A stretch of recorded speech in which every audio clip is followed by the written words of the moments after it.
Welcome into Loserville, folks. I am TC Fleming here with Philip Kingston, and I don't know if this, it's got a different name, Loserville, this podcast, than the previous one that I did. So I guess this doesn't count as a return appearance, but it's my second time talking to Jesse Moreno as a podcast guest, and I'm excited to do it. Jesse, how's it going? It's going good, man. I'm a little tired. We are, in the midst of campaigning. I was able to get my second vaccination yesterday, and so feeling a little fatigued. Yeah, I'll bet. A lot of walking involved in your activities these days. So a lot of energy expended. And we are recording this kind of later in the evening. Not midnight or anything. But yeah, so if the listener needs to adjust their, if you later meet Jesse on the street, you should expect more energy in that interaction than this one.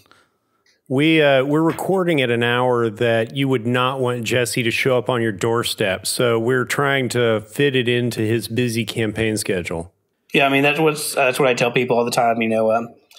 I'm knocking on doors during this time. I'll be more than happy to meet with you one-on-one once the sun comes down. Yeah. So what is your I feel like I have an idea of these kind of things, but the listener might not and may be interested. What is like a regular day for someone that's attempting to get onto the city council? What are a lot of your activities, and how does one attempt to win elections? Self-hate wakes you up. What's that? Self-hate wakes you up. That's the beginning of the day. Go ahead, Jesse. I'm teasing. No. You're good. So I get a 3-year-old that wakes me up. That's my alarm clock. So doesn't matter if I had a late night or didn't get enough sleep. I have that baby that wakes me up at the same time, no matter what. And so I'm looking at my calendar in bed, seeing what the day's going to be like, and then start block walking if I don't have anything in the morning. Every other day or every third day, I will have a morning meeting. I try to do my meetings before 10 a.m. Because I'm not going to knock on anyone's door before 10 a.m. I try to leave open between 10 a.m. and about 6 p.m. It's getting there's still light out about 6 p.m. And so I'm still comfortable going to people's doors at that time. And right now we're finding that a lot of people are at home during the pandemic. And so I'm taking full advantage of walking every single day, meeting neighbors. And the best part is running into people that I previously have met or engaged with, whether it's a parents of my former classmate in high school or a patron of our restaurant, or someone that I've just worked with throughout the city process. And then the evenings are meet and greets. Tonight we just left a meet and greet, and we had an outdoor event, about 20 people or so. We're trying to keep them still relatively small compared to the hundreds of people that Kingston would have out in his meet and greets. And then looking at the schedule again at night, trying to meet with as many people as possible. And at this point, it's really limited on the calendar. It's trying to squeeze people in for 30 minutes, still giving everyone the time that they're asking for. So that's kind of my day. I'd like to throw in that I did many 6-person meet and greets and was happy that somebody wanted to see me, even if it was only 6 people. No, you had a big crowd. I remember those very well. Well, you're looking thin and you're looking very tan, so I can tell you. I'm worried about your skin health. So I think I have a cowboy hat you can borrow if you need it. I'm not sure how that fits into your campaign messaging. Yeah, definitely have a wardrobe that I'm following by the expert. But yeah, I need to throw on some sunblock, and I'm just failing to do it, but I need to do it. Yeah, so I mean, I kind of remember from the time that we talked, many years ago. I think in that we kind of had a conversation about how did you get at that time you were on the Parks Board, just how did you get on the Parks Board? How did you get involved in everything? And I've always thought that was an interesting story of just there's a lot of people that have been involved in local politics for a long time, but to get in as a high school student was always interesting to me. I'm not sure you can be aware of local races before that. So if you could walk us through that again, just your entry into kind of being aware of Dallas politics and trying to participate yourself. Sure. So my entry was through education. My parents believed in public schools, and we attended DISD schools. However, our home school just wasn't up to par for my parents' expectations. So they drove 30 minutes every day to multiple schools, myself and my two sisters, so that we could get the best education.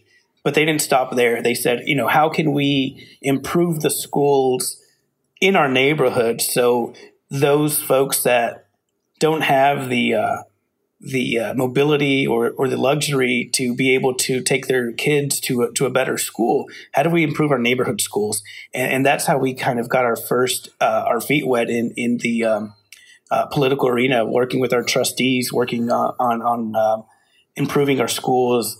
My dad's a lifetime member of the Woodrow PTA for his efforts and service there, and so I was involved in walking alongside my parents, going to those meetings. At the time it was, sitting at the back of the room saying, why do we have to be there here? What's going on? And then going to those PTA meetings as a kid, again, why am I here type of mentality, but was really able to start getting it more in depth when I got into middle school. That's when I got involved with student council, became class president of middle school, and then followed into high school. I was involved with LULAC, was involved with student body president. And when I was 15, the late council member John Loza saw that, I was attending these community meetings and I was participating. And so he asked if I was willing to serve on the Dallas Youth Commission. And after just a couple of months, our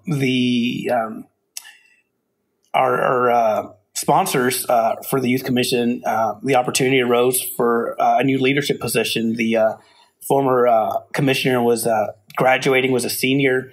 And so, they talked to myself and to Loza and said, I think Jesse should take on this leadership position. And so that's really where I got into the policy sides of things. We were an advisory policy decision-making board. So issues like curfew, issues like working with DISD and the city of Dallas, started working on those as a 15-year-old, and then shortly after became a DISD teen board member. And so after that, there was just a number of different boards and commissions. 20 years later, was on the Dallas Park Board, serving as the vice chairman. Very cool. Jesse is actually, or was at the time, the youngest ever inductee to the Woodrow Hall of Fame, which I think is pretty cool. That's still true, right? Nobody younger has come in yet. I don't believe so. I don't think so.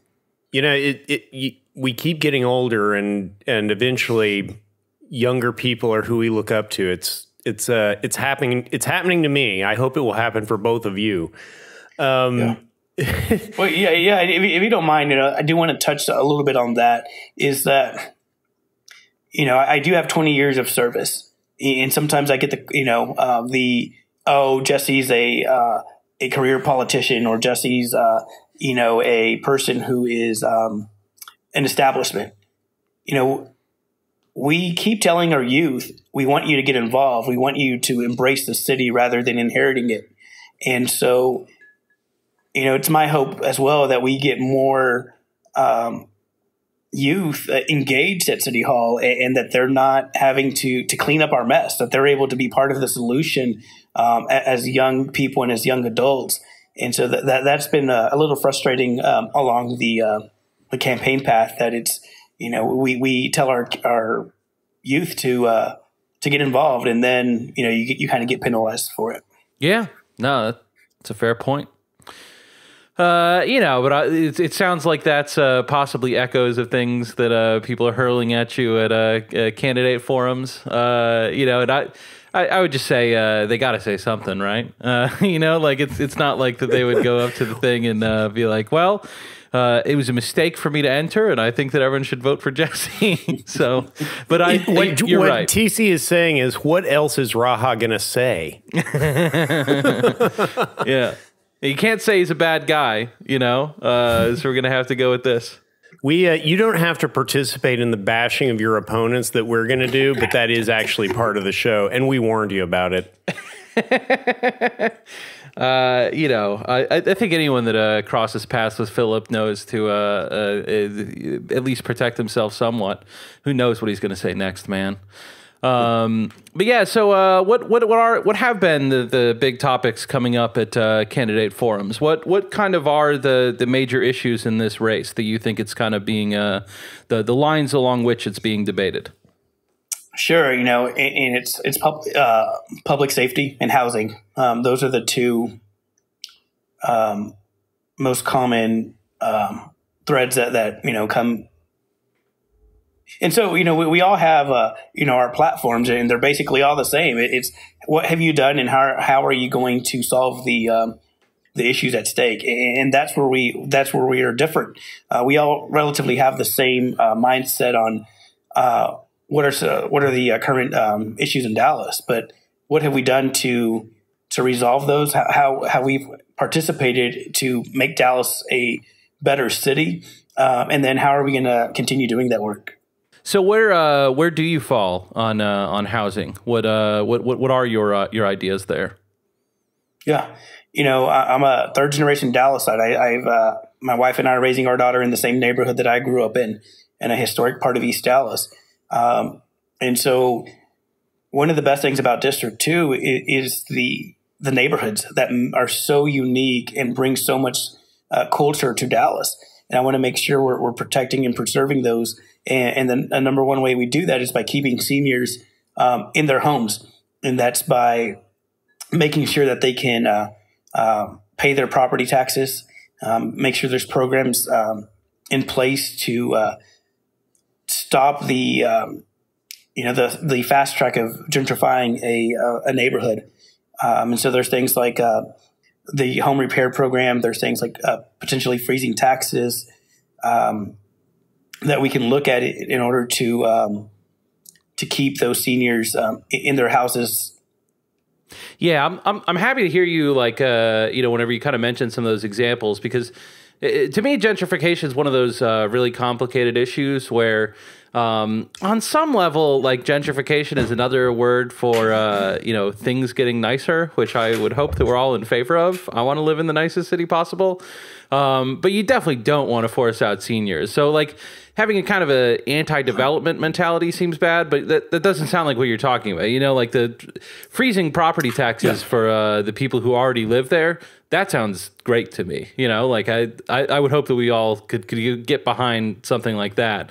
And then if as it gets nicer, the people coming in, who don't have the equity in the area, having them pay, a little higher share of, what's going on.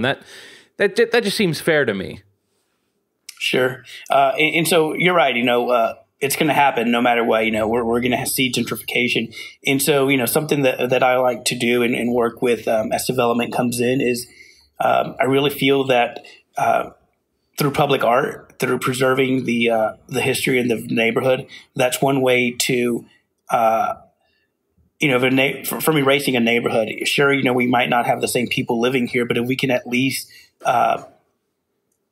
pay homage to the neighborhood that was there at one point, I think that's a good way to remember Dallas. You know, we see Little Mexico, and it's been swallowed up by development in the Harwood district, and you know, it's just protecting our neighborhood. So there's things, you know, that you kind of alluded to is when it comes to conservation districts. You know, yes, they're good for stabilizing a neighborhood, but you also want to make sure that when you're putting in the restrictions, that you're making it equitable for the people that do live there currently, so that they don't have the burden of, you know, when it's time to replace their windows, they have to go a certain style. Now, to your very point is, you know, those new people moving in, they come with that expectation and with that mindset and responsibility of this is what I'm getting into. But to me, the difficult part is putting that burden on someone who has been there for 30, 40, 50 years. And I think you do it by having conversations, you know, with the neighbors, and writing those ordinances to make sure we do want to protect Dallas. Look, Dallas is a young city compared to a lot of the major cities throughout the United States, and I want to be able to protect and preserve the little history that we do, but I also don't want to make it a burden to that abuelita that have lived there their entire lives. Yeah. Yeah, I can tell you as a person who lives in a neighborhood that did gentrify and who now recognizes that I was part of the problem. The idea that you stabilize things for seniors is wonderful. That's excellent. But also there's a real value to having a mix of backgrounds and incomes and viewpoints and whatever in a neighborhood. And when I look at my neighborhood now, it's gotten a little flatter in terms of those variations. You know, for a long time, everybody who moved in was a white lawyer, and now diversity is defined as the white doctors who are moving in. And, you know, it was probably a 20-25% Latino neighborhood when I got here.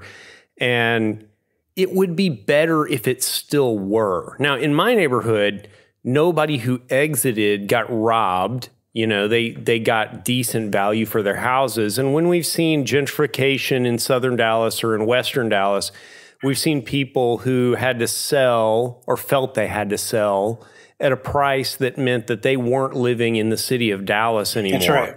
That's right. And that's where you really run into a failure of land use as a city. And it was a failure of a land use because the people who represented those areas really didn't care about those people. But I think that if we can make policies that say, hey, it's not just fixing grandma's gutters when her house has a code violation. It's also, you know, intentionally trying to make neighborhoods hospitable for more income levels than just whoever could qualify for the mortgages that you need to get into this neighborhood. I honestly don't even know the policies that work that way. Like nobody has figured this out, at least in the middle of the United States. So I'm not trying to say you gotta follow this plan or that plan, Jesse, but I think it's something that is worth preserving if you can. Because when people choose to live together in a situation where they aren't all the same people, that's what we want to try to replicate across the city, I think.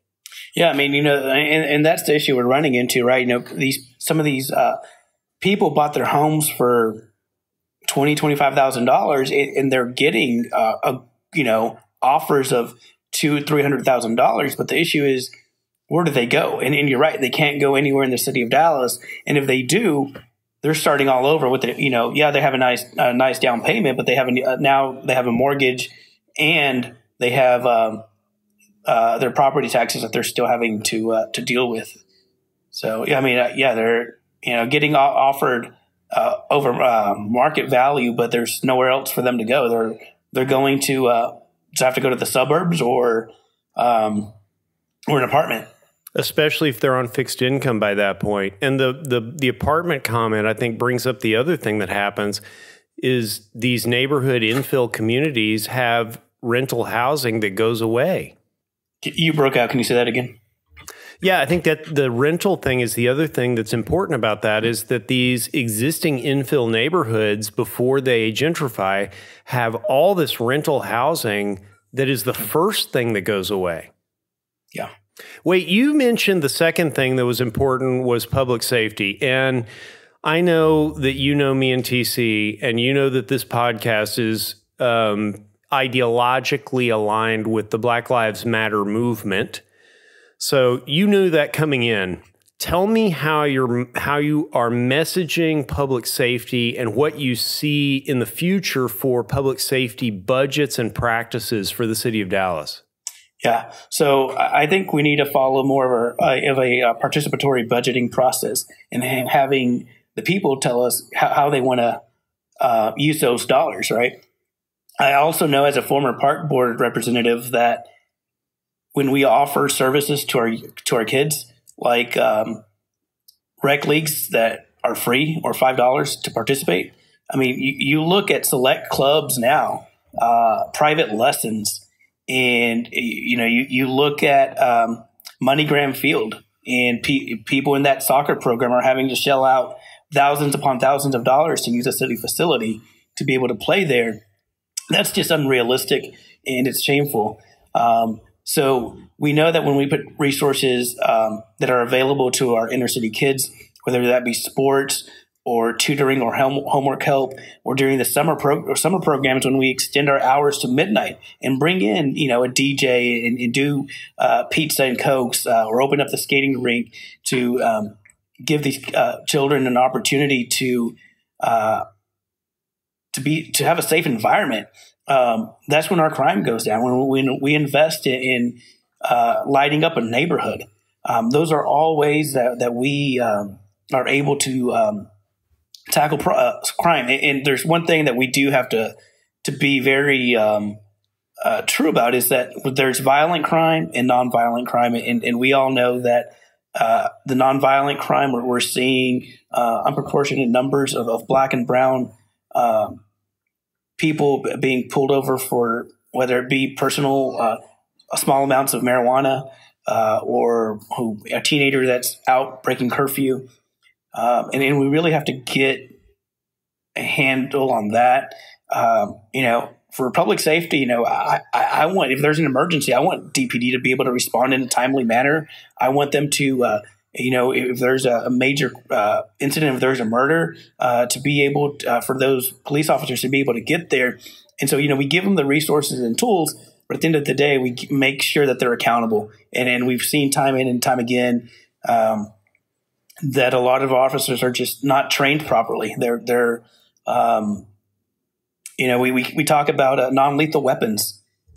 Who's selling these to the departments and what training's coming with it? We really have to follow that. They're being sold or they're being portrayed as non-lethal, but we know that there's been a lot of incidents where a non-lethal weapon has actually killed someone or taken someone's eye out. Yeah. Yeah. No, I mean, you're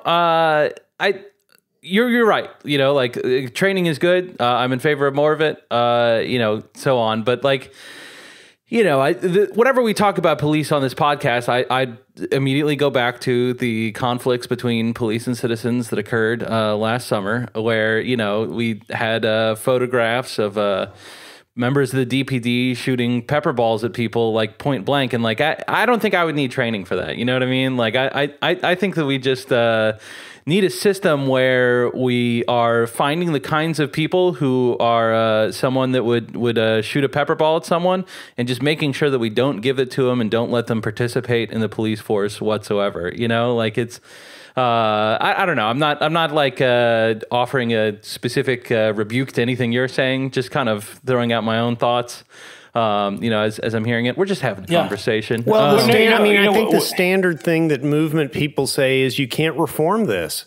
I mean, how do you respond to that? Because Dallas was a reformed police department under Kunkel and Brown. And then after the George Floyd issue, it responded with massive violence against peaceful protesters. And that's on video. That's not just my opinion. That's provable. Yeah. What do you expect out of Garcia to be able to address this idea that policing itself, the way it's constructed in the United States, is the problem? Well, I mean, we can all we all know why our police force was enacted. It was a racist movement. Something I do want to touch on is our police oversight board. I think if we give them the subpoena power to be able to get the recordings or the body cam testimonies, whatever it is, giving them the subpoena power to be able to review that rather than waiting months, years to be able to get that evidence and to be able to make a decision on what's coming through.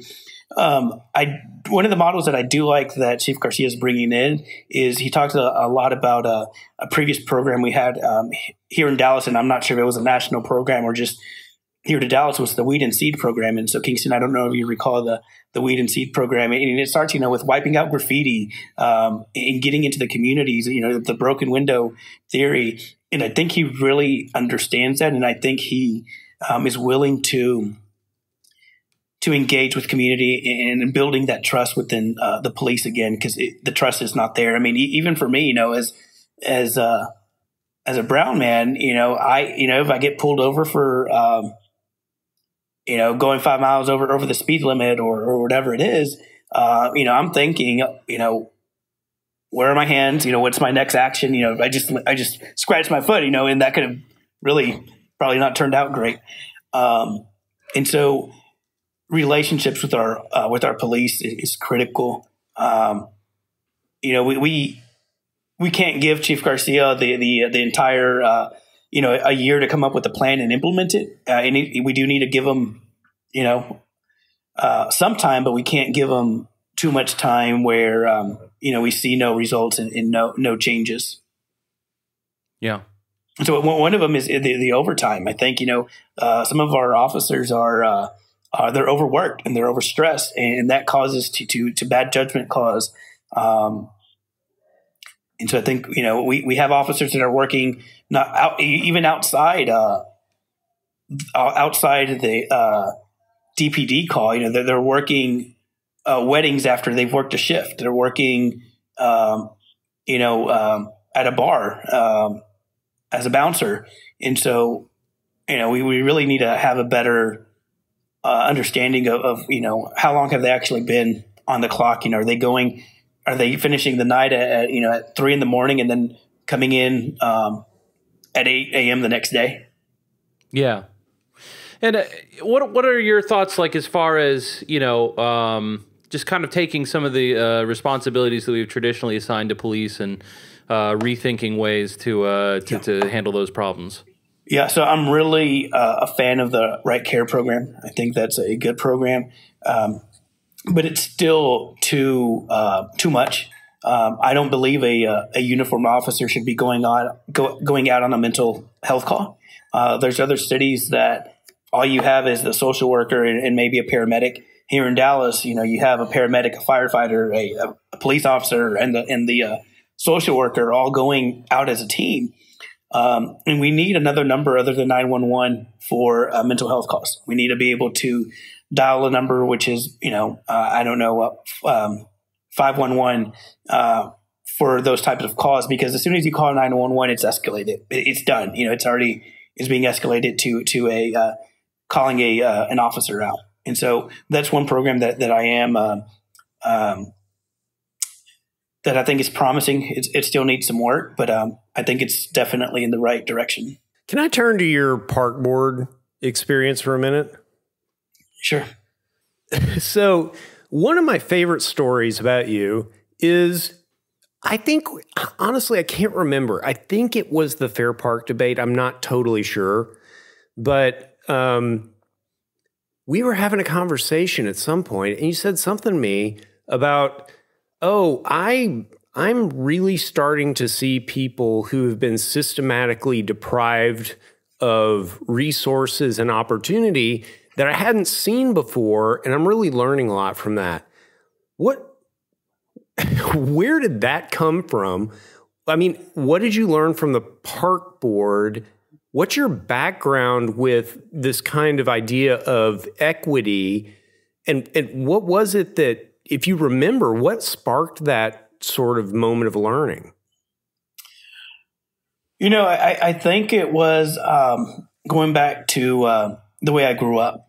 You know, I was kind of sheltered. You know, I was, sent to this school and kept in this group and never really saw anything outside of that. And until I started seeing kids who were my age then going through not having the opportunities of a high quality education, or seeing the factors that they were dealing with just to get to school alone. You know, walking 2 miles to get to campus, crossing a highway, a railroad track. Going down a boulevard of bars and liquor stores. And seeing the inequalities, the differences of one community to another. Here in East Dallas, I mean, we're pretty lucky. You know, we live in a pretty stable community, safe community, but that's just not the same throughout the entire city. And so, seeing it firsthand is what really changed. Especially, I remember on the youth commission going through Fair Park. Through that community, and not really thinking much of the boarded houses that were there in the early 2000s through Fair Park, and just kind of not really sinking in until we started. I was driving around Fair Park and seeing the impact of what was going to happen once we went into a private-public partnership. The transformation that was going to happen in those communities. And, people people think that new and shiny is always good. No, sometimes people, it's like, well, a developer comes in and we're going to improve the neighborhood. Improve it for who, right? That's the question, who you're going to improve it for. The people that live here today, or for the people that are going to move in 5-10 years down the road? That's a more people-centered, answer than I thought you were going to give, because my experience on council was always that there was kind of an establishment that was trying to create a narrative outside of the park board or outside of the council, and then run it through with as few questions as possible. And I think we reached the same conclusion. That's bad for people who don't have resources, like that. It's bad for people who do have resources. It's just bad governing. But specifically going back to the Fair Park deal and your experience with the Reverchon deal, what do people need to know about Park Board, what the Park Board does, and some of the deals that you and I have tried to change or oppose or modify? Yeah, the one thing, Park Board's very powerful. You have a lot of power to be able to transform neighborhoods for the good or the bad. And I would like to see more people engaged in interacting with their Park Board members. Sometimes they wait till it's at a city council level, and so. And power is probably not the word, but you have a lot of authority, a lot of governance power to be able to make good or make bad. And there's certain park board members, or certain council members, or certain trustees, or certain community leaders who can just show up to a meeting and not read the agenda, vote one way or the other. Even when you have 30, 50 people from the community who show up and tell you, this is what we want, or this is how we feel. And I don't think that's true representation when you go against the community that's going to be impacted when you as an individual don't even live in that particular neighborhood. You might live in the district, but you're so far removed from that community park that, whose interests are you looking out for? And so, yeah, of course, you have people who, are there just to fill a chair. But then you also have some really hardworking, dedicated people who are spending countless hours researching, looking at their agenda, looking at other cities, seeing what their policies are, seeing what's worked, what hasn't. And you have to ask staff really tough questions. And something, when I came off park board, something that every single staff member came to me and said, thank you for actually caring and for asking the tough questions. They knew I wasn't doing it to be a burden or to go against them every single time. It was that I truly cared, and I wanted to make sure that whatever we were doing, that we're vetting it, and that it's in the best interest of the people, not a developer, not a select group of people, but what's best for the people that are going to be impacted day in and day out. What I'm trying to remember. Like we did it. Whenever I talked to you on the podcast previously, the entire episode was about a large incident at the park board, and now it's been a couple years, so the details are eluding me. It was Fair Park. I believe that you led a group to lose the quorum, or was that another incident? What? I just remember some good scuffles over Fair Park where I really appreciated the actions you were taking at the time. It was Fair Park. It was a day that we were slated to give the contract, the approval over to Fair Park and give the keys away.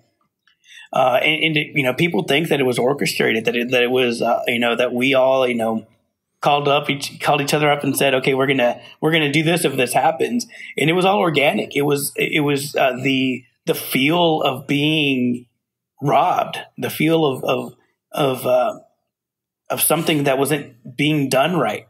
We still had questions, and we were being shut down, and so it wasn't intended. It wasn't planned that we were gonna. Believe it was a total of 5 of us or 4 of us that kind of just looked at each other and kind of nodded, and we were all kind of understanding of what we needed to do at that very moment without it being planned. Yeah, it was kind of just one of those moments that it just happened organically. Yeah, and for everyone who wasn't following that exhaustively, the city did not end up giving the contract to Walt Heumann, who was up for it at the time. Instead, went with another operator who is currently, got some interesting plans. So, yeah, I mean, that initial contract, we were going to be subsidizing that management agreement for a really, really long time, for millions and millions and millions of dollars year after year. And I think we ended up with a better product. Is it perfect? No. But now we're going to see a restoration of Fair Park, and we're going to actually see the city of Dallas save money in a couple of years, where we're not going to have to subsidize the management group. Yeah, it was just such a better process, the one that ended up happening because of that action and a lot of other things that happened. So yeah, no, I mean, results you've already delivered. Jesse, D2 is the result of many years of people that came before us fighting for a real Latino seat. And, we've now added some Latino seats to the council. But, because of a delay in the census, the numbers for redistricting won't even be available until September. Your predecessor has already appointed a redistricting commissioner, which I think I'm very angry at the council for doing that before an election, because it's going to cause anybody who's new to either accept a decision that he or she didn't get to make or embarrass somebody by getting rid of them. So I don't love that. I don't love the way the council's handling this already, but the key question for District 2 is it knits together Latino communities in East Dallas and in West Dallas, not far West Dallas, but just, Love Field and these other places where Latinos vote and where they really need a voice. How do you, this can be kind of a technical question, or you can answer it however you want to, but how do you ensure that those voices don't get diluted by being put into districts where they don't have a chance, really not a realistic chance to have a Latino representative?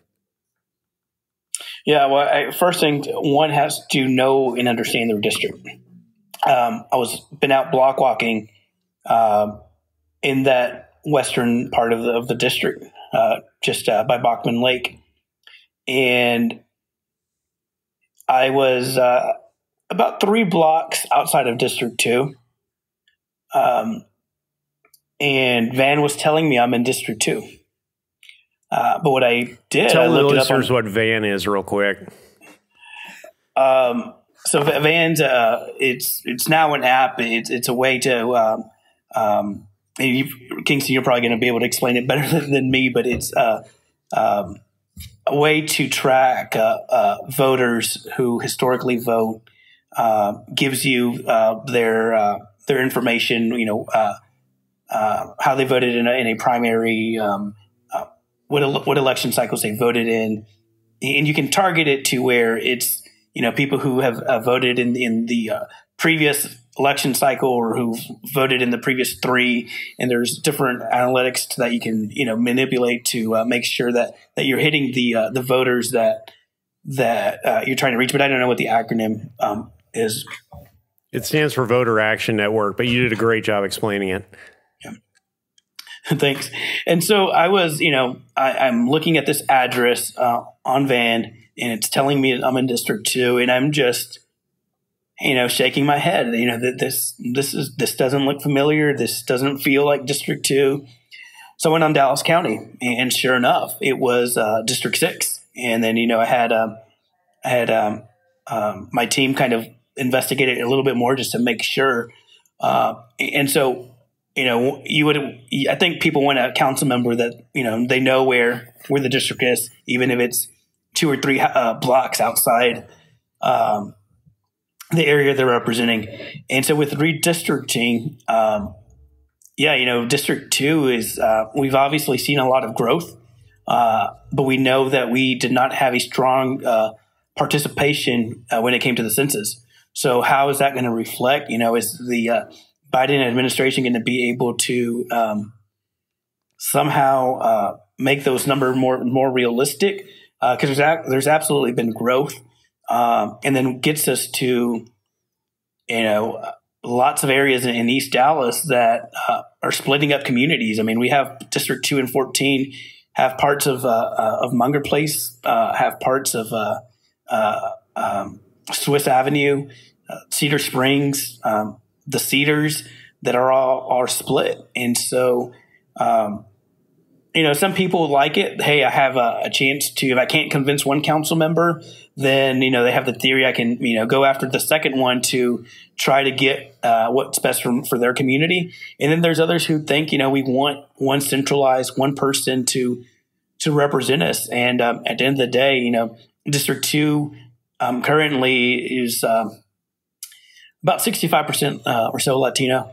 And so to me, it is important that they have representation, someone that looks like them, someone who can speak the language, which brings us to the communication failures from Dallas in our PO office of not offering not only English and Spanish, but all the different dialects and languages that are spoken here in Dallas. So something that I really pushed for every single time we had a community public meeting was that we had an interpreter provided by the city of Dallas to go out there and to bring that resource. And just people weren't accustomed to that. They felt that they were going to be in the back of the room and kind of just take in a word here, take in a word there, and hopefully try to piece things together. But that's something that we have to do a better job of bridging that language barrier. And so at the end of the day, the redistricting, I think Medrano will appoint someone who's going to look out for the best interests of District 2, and it's making sure that it's represented well. I was more thinking about my district. Yeah, I'm not sure who's appointed there. It doesn't matter. It's the wrong choice. That doesn't seem fair and balanced. That's not what you tune in for here. Fair enough. So yeah, what is your sense of things? How do you feel about the race? I feel great. As I said earlier, we're knocking on doors, and these are relationships that have been built over over 50 years, older than I am, through my parents' actions, where I'm knocking on someone's door and they're like, "Oh, I thought it was Jesse Senior that was running for council." No, it's your son. And so we have a good name recognition through our volunteer service throughout the city of Dallas, and then Park Board ID as well. And so when I'm knocking on doors, it's either someone I went to school with, their parent, someone who's a customer from our restaurant, someone who I've worked with through Park Board, someone who I've ran in through a community meeting. And if I don't know that particular person, they know who their community leaders are. And I'm able to, say I have so-and-so support, and, it's okay. Let's do this. And so obviously signs don't vote, but, you look not only across District 2, but, we have quite a bit of signs over in District 14 and 9 as well. And so I think it's a good sign. We like our polling numbers from our recent texts and calls, and so we're in it to win this. We feel good. Very cool. Yeah, I mean, I know from working on the Griggs campaign that if you showed up to a Griggs campaign event, especially one that started early in the morning, that you were going to get some delicious breakfast tacos that Jesse supplied. So I would assume that continues through to your campaign. And I don't know, even if you hate everything he said to this point, I would recommend block walking for him just for the free tacos. Yes, we're still doing the breakfast tacos, and we have the Philip Kingston special with chicharrón and frijoles. Very nice. It's the proudest vestige of my service to the city that I have my own tamale at La Popular. Absolutely. Yeah. All right. Well, this has been cool, man. We appreciate the time, and thank you for sharing your thoughts. Yeah. Thanks for having me. Sorry I kept y'all so late tonight. Oh, no. No, it's easy for us. It's harder for you. Go get some sleep, man. Yep.